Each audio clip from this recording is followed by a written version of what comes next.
that's kind of where you're drawing confidence from, is not confidence that's based on what's happened. Because how do you remain confident when you've won one game all season, right? Yeah, you know you have to, because confidence is really important. And I think what you're describing really well there is you're drawing that confidence on what you believe you can do next week, not drawing on what's already happened. And I always think that's it's so interesting when you hear pundits and commentators talk about a confidence boosting win, a confidence knocking defeat. You think, well, if my confidence is contingent upon things, that happen to me, it's not really self-confidence, is it? Like that's what pundits and the like are paid to do. Whereas your confidence there is drawn on my belief on what can happen in the future and how I can control that. And I think that's sort of a really kind of powerful mechanism there for being able to adopt that really positive mindset going forward. There's a danger in that as well, though, sometimes. If you look back on a Friday or a Saturday and you haven't done the work, you haven't done the work, and you're like, doesn't matter, I've still got to perform as well. And maybe that's the optimism, but actually throughout my career, I had to start to take on, there's also a lot that you can't control, like the bus breaks down or whatever it is. And there's actually some really, and early in my career, I really tried to shut that out and be very focused on routine as it come in. But routines, again, are great, except for when they go wrong, because then your anxiety spikes, in the performance. And, anxiety and performance are not very highly linked, certainly high performance. And so, I as I went on in my career, I end up having this acceptance in there, as well as whatever you've done during the week is that's what you've done. And does it affect ultimately, does it affect your performance? Like, yes, it does, but you can't do anything about it at a certain point. So when I hit that bus and I'm on the way to the ground, I am done in terms of performance, and I still have the ability to control what's going on. So I would force myself into the practice of meditating before a game to be mindful and say, yep, we've done all we can do. I'm not American, I'm going to talk in the third person, but I've done all that I can do. Yeah. And it's still an opportunity for me to perform today, but next week, maybe I'll be great again. Yeah. What you're describing, Dean, is, I'm sure it's worth its weight in gold to other sports people and athletes. My perspective is I do spend most of my time in the world of commerce, in the world of business. And what you're talking about is worth its weight in gold in that world. You're describing the kind of experiences and lives that managers and leaders in business experience. It's full of ups and downs and stuff like that. And in the world of sport, there is, despite the fact there's not enough attention to it, there is still evidence of an approach to dealing with, trauma and setback. And you don't see enough of it in business. People will either try and sweep an adverse event under the carpet, they won't necessarily deal with it, or it might be political. They'll try and blame somebody else, and then that gets them off the hook. The bit that you're talking about that I think is really valuable is the optimism, and that's seeing the opportunities rather than seeing the downsides and the threats is critically important. If you can't see the opportunities, you'll never grab them. And if you're down and something unpleasant's happened to you, unless you've got that special quality, it's going to be hard to see those opportunities. Yeah. So it's largely probably. Sorry? Oh, sorry to interrupt, but I was going to say, largely most of it can be in your control as well, and I'm not a control freak in any way, but in terms of reflecting, you should probably reflect on what your role was in whatever happened. And rather than market conditions or whatever it is that caused that, or I'm in a 3-year decline and I'm a turnaround expert and that's all I am, and it's still going worse. What's your role in what's happened? And again, I talk like I'm not actually that reflective, but it's you need to in some way confront that you're accountable for what's happened as well. And I actually think sport is pretty good in that, because you do realize, and again, the longer you play, you realize you are the sum of what you are in a team, and you really cannot move forward unless all of you are moving forward. Like it's certainly the most high performing teams I have, a really fascinating understanding of, you need to do that. You and your role is to do that, so I can do this. And I don't think that happens in the business world that well. No. Whereas you try and control almost too much, rather than letting someone make mistakes, learn from mistakes, become better in that zone.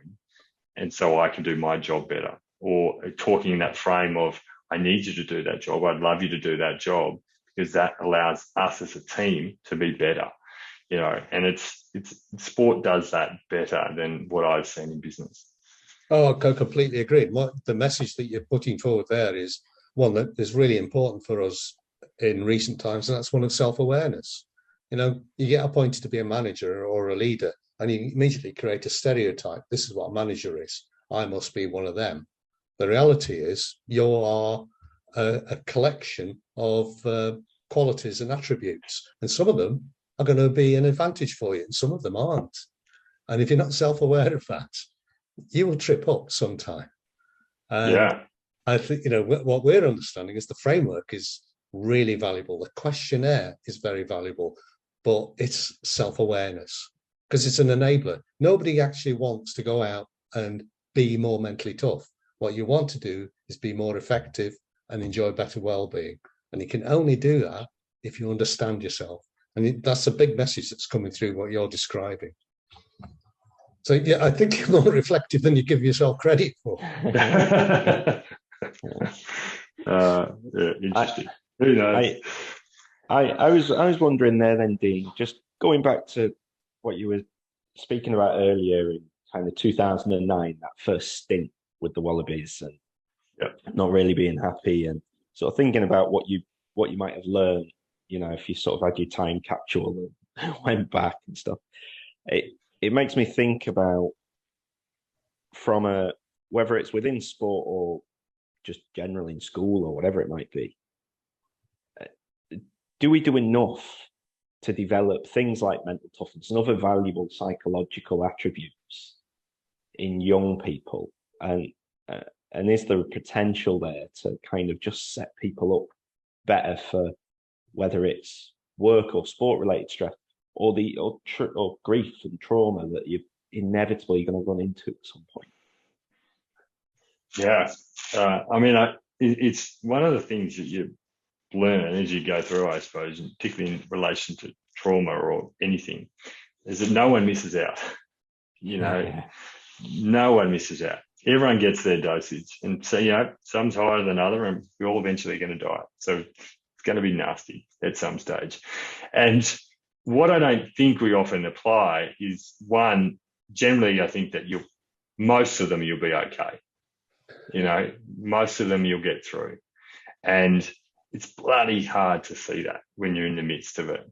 But, for example, when we lost Sophie, you're like, shit. And then you realize that, there's 15 million babies born premature every year. Like, we are far from alone in this instance. But what the thing is, and I've also learned subsequently, is that unless you talk about it, it's very hard to know that you're not alone. Yeah. Now, it's not easy to talk. It's not easy to talk and lead with vulnerability and take that step and get into that void with whatever your story is. But geez, you get a lot back if you do, and that's not comfortable at all. But it is totally worth it.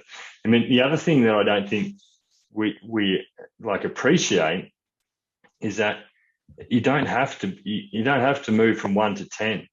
Mm-hmm. You get to 1 to 10 by going through 2, 3, 4, 5. You get through by the steps, and we actually might go 5 back to 3, and then accelerate through to 6, and then make it to 10 at some. If you make it to 10, who knows if you make it to 10? And then the value of the incremental action or the practice as to whatever it is. Now, like this is something that, now, what would I say in 2009? I would say, focus on being great in 3 or 4 years' time. What are the incrementals? And the problem, it's hard because I want to get picked next week, but maybe what I should have said is speak to the person in 2006 and tell him, how do you be great in 2009? Because what are the incremental steps, both physically and mentally, and from a skill acquisition point of view, they're going to put you in a position, or it's going to make you more likely to be successful. Now, maybe we should talk about the probability of success rather than just achieving it. Like, you're more likely to be successful if you have a series of things that you do on a daily basis that are leading you to, that are like, it's a great quote from Charlie Munger, which is from Berkshire Hathaway, and Charlie Munger goes, always take the high road, there's less people on it. Because people take the low route, they take the short option, they take the short route, like, stay high, stay the graft, because the truly great people stay at the practice, and it's hard. It is really, and I'm not saying I'm brilliant at it, but I can appreciate it. I can certainly appreciate someone that does it, but that's the difference. So, talk all the way, take all those debate all the way back, like, maybe we should talk about, well, what are you developing? Like you speak to someone in school and say, what do you want to be when you grow? What do you want to be and grow up? How many questions do you get that when you're 17 or 18? What passions do you have? How are you developing your passion? How are you developing your interests? How are you developing your skills? How are you developing your physical? How are you developing your mental skills? Is there something in there? Is there something you can do every day? And I'm not brilliant at it again, but it's like incremental growth is going to lead to, or incremental practice, so that practice of doing it day to day will lead to exponential growth. That's the way I see it. Yeah. You like in the Stanford marshmallow test, you'd have been one of the kids that didn't take the marshmallow straight away. You know that one where the delayed satisfaction thing. I mean, but you like that, but at the same time, in 2009, I'm in a country and it's great and it's exciting, and I've never been to Paris before, so of course I'm going out. So you've got a bit of both, but it's also, you can have both, but then get back to the practice. I often think it's about it's making sure when you back on the practice. I know, look, in sport we talk about purposeful practice and stuff like that a lot, but it's the intent with which you do it with, and the things you describe in there, Dean. The game that's coming up next week, if I'm thinking about preparing for that, it's quite easy to put intent into my practice now that I think might pay off in 3 days' time. It's some skill and takes a lot of commitment to be able to identify a practice that isn't going to bear fruit for me for a long time.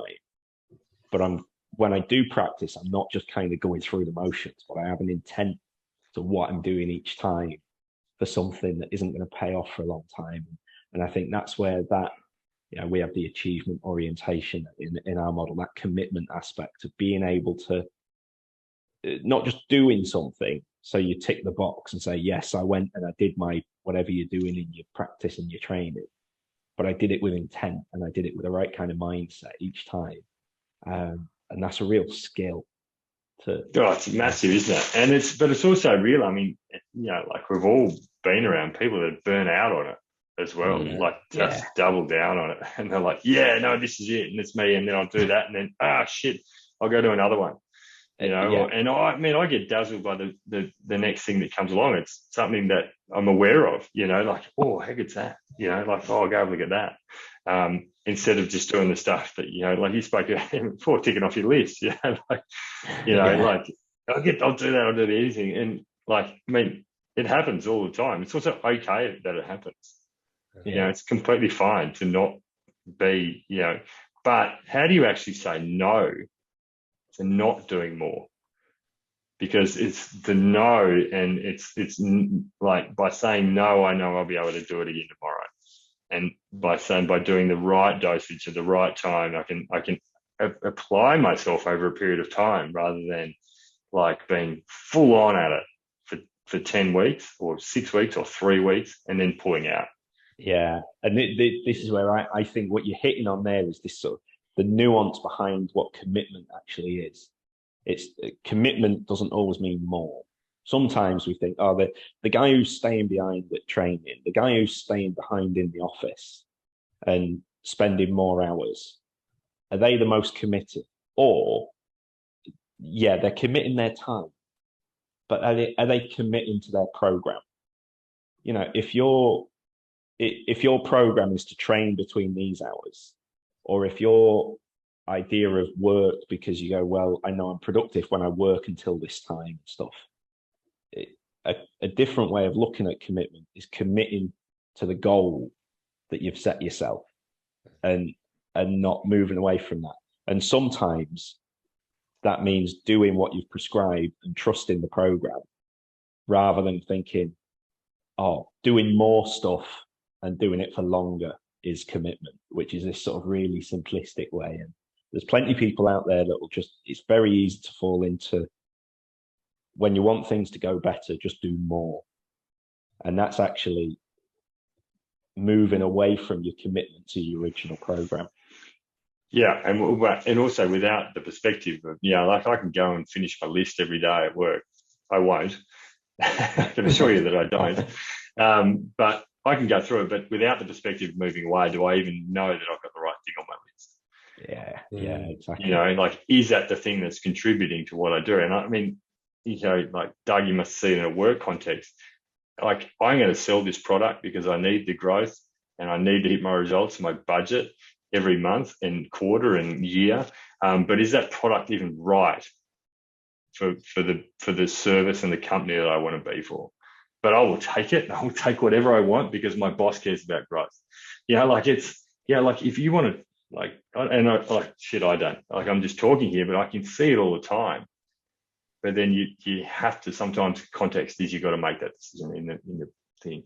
And you say, well, I don't want to do that, but I also am achievement oriented and I want to try and hit my budget, and the same sort of thing. Like, I'm achievement oriented and I want to win next week, So how do you get that balance between that? So like that is bloody hard. Yeah. Well, we're beginning to understand, I think we probably understood it for a while, it's getting the message over that purpose is a big factor in goal setting. It's that easy to set goals. Anybody can set goals. And we've learned how to set smart goals. It's getting that purpose into your head. Why are you setting those goals? And if you can answer that why question, it will light a fire under you if it's the right purpose. And goal achievement becomes comparatively easier. But not enough people look at that purpose bit. I'm not a great fan of performance management systems because for 40 years, I've seen people create numbers for other people. And that very rarely works. I'm seeing not enough attention to why are we wanting to do this. Yeah, I totally agree. By far away, the best teams I've ever been in have somehow have had a team purpose that resonates, as in has some sort of involvement in the team in the creation of that purpose. Doesn't be the whole creation of that purpose, but certainly involvement in the values and behaviours that light up that purpose. You can have a purpose, but you need the values that support it. You need the behaviours that reinforce that values, and that's multi-dimensional there. And then the really excellent teams are the ones that that strive to get an individual why entwined with the collective.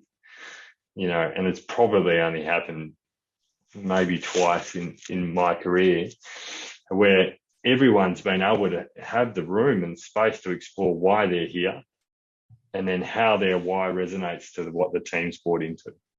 And if you can get that, wow, like that's a great place to be. And you talk about the saying I always say is winners have parties and losers have meetings. But to a certain extent it's true. But the question is, why are you winning? and why you're more likely to be enjoying each other. And often, certainly in the best teams that I've been in, it's because you sort of understand that everyone's connected to it, you know, and there's this sort of cohesive feel to this purpose, and you know why you're here, and I know how I contribute to that purpose, and I know the person next to me is equally contributing to it. Was one of those occasions Exeter Chiefs, because you joined them at a really interesting time. I mean, most people said they wouldn't make it, and it was a temporary phenomenon. But look at them now, you know. Yeah, that's right. I mean, I have this great ability in my career also for teams to go much better after I leave. So I left Exeter and they made six straight finals after I left. So, but Exeter for me was one of those teams that really had, I didn't think we'd fully nailed the purpose behind it. We were working towards it. And I had a really interesting concept of it was probably one of the teams where people most enjoyed themselves and had this ability to flick the switch from enjoyment to training to the practice of getting better, you know. But I don't think we'd nailed it by the time that I'd left at all. And I think we probably need to dial up the seriousness just a little bit. And I think that's the understanding in the time, is that maybe our dosage of fun was probably a bit too, you know, it was maybe a little bit out of balance sometimes. But they certainly got it. You know, they certainly nailed it after I'd left. Because you laid such good foundations, of course. Oh, yeah, exactly. A foundation maker. You've already described putting the small steps in place, and then you get the results. They needed the fun phase first, I'd say. They would never have made it then. Yeah. But it's interesting when you talk about those shared purpose, because I know I've been in some things I can easily translate from sport into business and things like that. But one of the things I can't say I've really seen outside of sport is that shared purpose of really knowing that I'm contributing, and to the point where you could have the guys who haven't even made the bench that day. They're still there 2.5 hours before kickoff, like, you know, ready to support in, you know, helping the lads getting warmed up, and kind of seeing that even if my role is a really incidental role, I'm going to try and bring the best version of myself to that, because collectively we all do that. Now, if I go into a hospital setting, is the porter and the person checking you in at the hospital and the consultant and everybody really kind of sharing this sense of, regardless of what my role is, I know that I can still bring the best version of myself to it, and that's going to collectively lead to more. It is one of those things that you'd love to see more kind of spill into some work areas. Yeah, I agree. I mean, the reality of that happening at work is low, I would say. But it doesn't mean I actually think sometimes it's a factor of size too. I feel like teams operate at a certain quantum before, even within big teams, there's small teams, you know. Yeah. And so the forward pack, the front rowers will be cohesive, and then the long backs and the second row and back row generally, you know, it together and form strategy in individual units that contributes to a larger one. So I still hope that it's possible in a business environment in small teams. I think it's really hard to do in a team of 20. Yeah. You know, but it's maybe quite possible to do in a team of 5. You know, whereas you've got that interaction and it takes a period of time. The difference with business as well is there's often a lot of turnover. Yeah. You know, so you lose the cohesive units in a team. So it's actually very hard to build that sensor because it takes time. You know, like it's time in the saddle to build some of those fields. And are you doing the work? Like, you know, doing hard stuff together binds a team. You know, it's, you know, sad as you want, like alcohol is also a pretty good lubricant, can be a pretty good lubricant to a functioning team as well, or something else like that. It doesn't have to be alcohol, but like activities outside of work. Yeah. Running through a big tender at work and getting through it and doing late nights together and understanding you can rely on the person next to you. Having some fun away from work. Like all of those things, like it takes time to build that trust. And so I sort of hate to think that it's not possible, but maybe also it doesn't need to be. You don't have to get it from work, because you can volunteer, or you can have pillar and post in life, and I can have my passion somewhere else. So how do you balance all that in there as well? But you can have your passion somewhere else, and you can have your passion at work. And I'm fortunate. I mean, I've now worked for nearly 50 years. I have seen large organizations where the kind of thing that you described does exist. And there's one particular, there's an organization of 1,100 people, and I worked with the chief exec and in a kind of support role. And he used to spend, I would say, at least 3 hours a day walking around his operation, right? Meeting different people. He had all these planned routes, and, over a month, he would see everybody at least a couple of times. So they would see him, he would stop and chat, and it would be trivial conversations like, how's your mum? How are your children? And I asked him one day, why do you do that? I thought chief execs sat in an office and looked at spreadsheets and stuff like that. And his answer to me was, well, I have a challenge.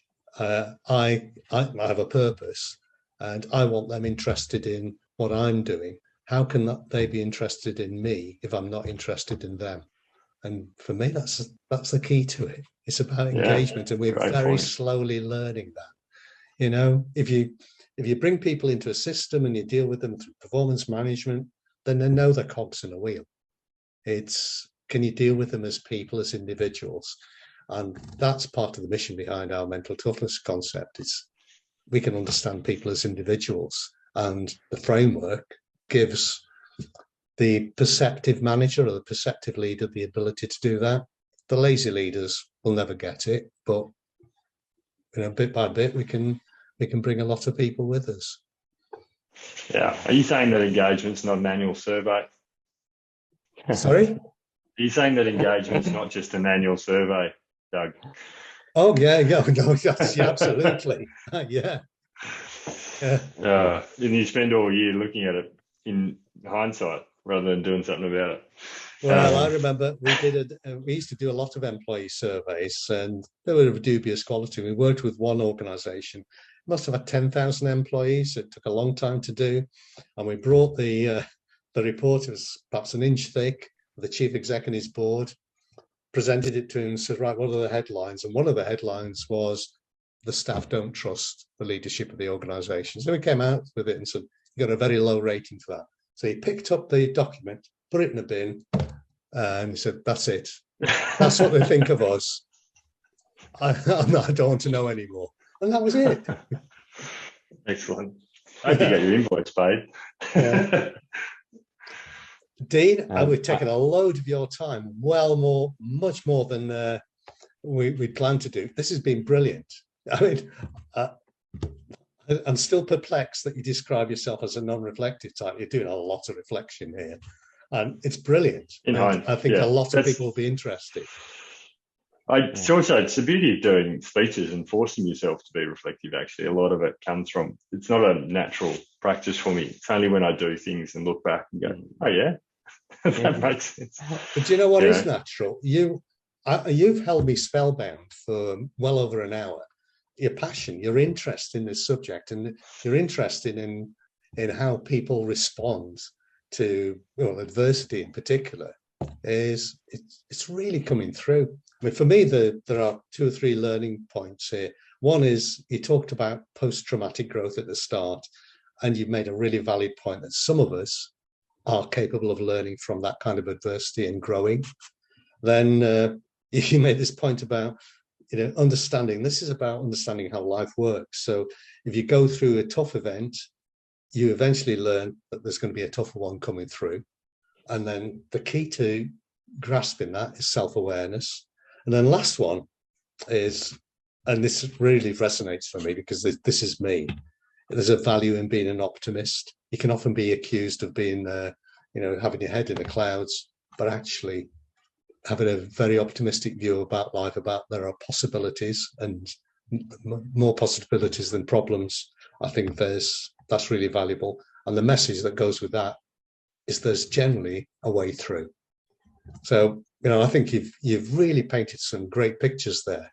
And I think it's not just applicable in the world of sport, it's applicable everywhere else. And we do a lot of work in corporate world and social mobility, dealing with people who think they have no chance of making it, getting them to understand, yes, they do, and so on. I think this session's been brilliant. Is there also a good way for people to be able to contact you, Dean?